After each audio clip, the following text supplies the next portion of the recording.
नमस्कार दर्शक बंधु, आज मो सिंधुर अधिकार सीरियल आपण मैंने देखा पाइबे जे से गायत्री कहते मुक्ति कौन है तो आखिरे लुह कौन पाई मुक्ति किसी कही ना से विवेक भी इन्वेस्टेशन कार्ड पाई केवल मु कष्ट करनी पीसी भी हासिल करने बहुत कष्ट कर गायत्री कहे तो आदि एवं बिल्डिंग्स बनवार लगी पड़ी ये गोटे वर्ष भितर से बहुत ग्रोथ करें भी ताको तले पकड़ बहुत सक्सेसफुल जो आदित्य दास सारा सहर रे ना करते इन्वेस्ट आवश्यकता पड़ुची।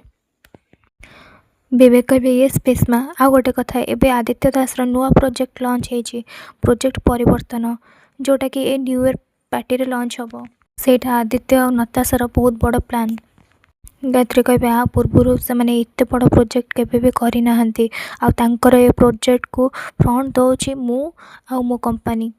विवेक कहे हाँ अंबिका ऑस्ट्रेलिया एत बड़ बिजनेसमैन गोटे मामूली फ्रंट बिजनेस करोटा आदि बहुत बड़ कथा एंड से तो आम पार्टी रे 3 दिन रोचे गेस्ट ऑफ ऑनर।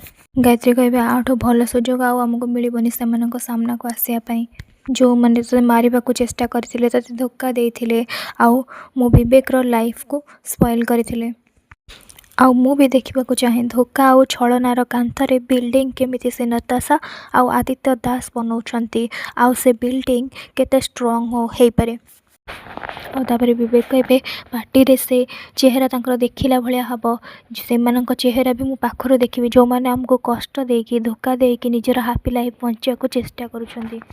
मुक्ति कहे आउ से माने केते हैप्पी अछंती आमे सेटा भी देखिदबा। विवेक कहे आमे तुमको से रेडी करूथलु मुक्ति नहीं सॉरी अंबिका आउे से पीसी कहे 24 घंटा धरिकी तो छाई परी मु सांगे रखी बिजनेस ए टू जेड शिखे and I know it I am 100% sure तू जहाँ भी कहबू सबकि ठीक करू आ सबकि भल करू किंतु तू मत प्रॉमिस कर तो केबे भी कौन से अवस्था रे कारण जहाँ थाउ ना कहीं निज इमोशन को तो सामना को आने को दबुनु। विवेक कहे अंबिका देख आमे केवल तुमको साथ दबु साहस दबु किंतु साथ दबु किंतु तुमको ही सामना करिया पड़ो से तो you have to be strong. Mukti कहे डोंट वरी मुक्ति सब किसी इमोशनाली भावे किंतु ये अंबिका चौधरी कौन भी जिनस को इमोशनाली नबनी प्रोफेशनाली भाव आ समस्त को सामना भी कर बस किसी समय आदि और नताशार नाटा को शुणीदेली किसी समय कष्ट लगे but I avoid it now. तापर से गायत्री कहे भेरी गुड अंबिका जदि केतबेले कांदिबा को इच्छा हम खाए से सब केवल बंद कोठरी भितर लोक मान सामने आउ ए दुनिया सामने तो आखिरु बुंदाए लुह न झरिबा दरकार।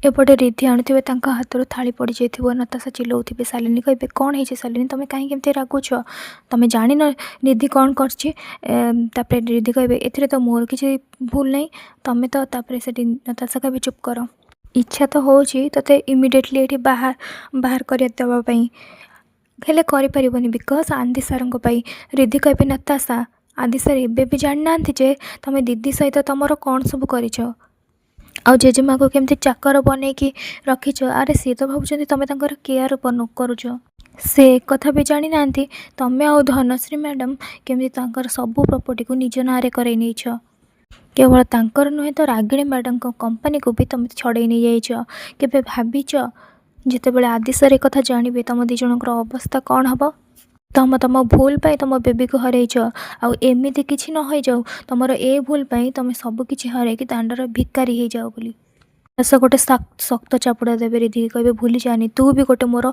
चाकर आउ चाकर किसी भी अधिकार न थाए ता मालिक मुहरे जवाब देवाक। रिद्धि कहे मोर भी इच्छा अच्छी नताशा ये सब किसी कम छाड़ी चली जावाई हेले कौन करी मु तुम मान परी तो हो पारि ना आदि सार को देवता भली माने तांको सहित बेमानी करें आउ केवल से मुझे पड़ी रही हेले मत मजबूर करनी तुम सब सत कथा कहीदेवाई। तापर रिद्धि को से पछे पछे रागिक आसते शालिनी हाथ रखिदेवे कभी नताशा तुम कौन करुच तुम देखिपारे से केमती कहले ताकू अटकाओ मत नुह। शालिनी कहे नताशा एमती छोट छोट कथार रागवाटा जमा भी भल कथा नुह ता छड़ा रिद्धि मुक्तिर सांग आउ ए घर लोक मैंने झील बोली मानि नियंती। ନତାଶା କହିବେ ତ କ'ଣ ହେଲା, ତାର ମୁକ୍ତିର ସାଙ୍ଗ ବୋଲି ମୁଁ କ'ଣ ତାକୁ ମୁଣ୍ଡରେ ବସେଇବି ନା କ'ଣ? ନେଭର। ତମେ ବୋଧେ ଭୁଲି ଯାଉଛ ଏ ଘର ମୋର, ଏ ବସ୍ ବି ଏଠିକାର ମୁଁ, ଆଉ ଏଠି ସମସ୍ତେ ମୁଁ ଦେଇଥିବା ଦାନରେ ବଞ୍ଚୁଛନ୍ତି। ସୋ ମୋ କଥାରେ ଇଣ୍ଟରଫେୟାର ନ କରିବା ହିଁ ତମ ପାଇଁ ବହୁତ ଭଲ ହେବ। ଶାଲିନୀ କହିବା ଆଚ୍ଛା ମୁଁ ତମ କଥାରେ ଇଣ୍ଟରଫେୟାର କରୁଛି ନାହିଁ? ତା ଛଡ଼ା ରିଦ୍ଧି କିଛି ଭୁଲ କହିନି। ତମେ ସମସ୍ତଙ୍କୁ ଧୋକା ଦେଇଛ, ତା ସହିତ ଜୟକୁ ବି ଧୋକା ଦେଇଛ।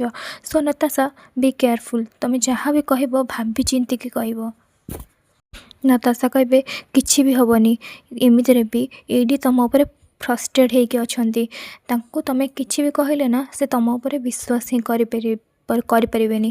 ଆଉ ତା ଛଡ଼ା ଏଦି ଏବେ ତାଙ୍କ ପ୍ରୋଜେକ୍ଟରେ ଏତେ ବିଜି ଅଛନ୍ତି ଯେ ସେ ତମ ଗୋଟେ ବି କଥା ଶୁଣିବେନି। ଶାଲିନୀ କହିବେ ଦେଖ ନତାଶା ତମେ ମୁକ୍ତି ସହିତ ଯାହା କରିଛ ସେଠି ନତାଶା କହିବେ ତମେ ବୋଧେ ଭୁଲି ଯାଉଛ ତମେ ଆମ ସାଙ୍ଗରେ ସାମିଲ ଥିଲ ବୋଲି। ଆଣ୍ଡ ଏନିୱେଜ୍ ଏବେ ସେ ମୁକ୍ତି ମରିଯାଇଛି, ଏବେ ତା ମାଳା ଜପିବା ବନ୍ଦ କର। ଯଦି ତା ପାଇଁ ଏତେ ମନରେ ସିମ୍ପାତି ଆସୁଛି ତାହେଲେ ମନରେ ଚାପିକି ରଖ, ମୋ ଆଗରେ ପ୍ରକାଶ କରିବା କିଛି ବି ଦରକାର ନାହିଁ। ଯଦି ପ୍ରକାଶ କରିବ ତାହେଲେ ସବୁଠୁ ବଡ଼ ଶତ୍ରୁ ତମେ ବି ହେଇଯିବ ମୋର ଶାଲିନୀ।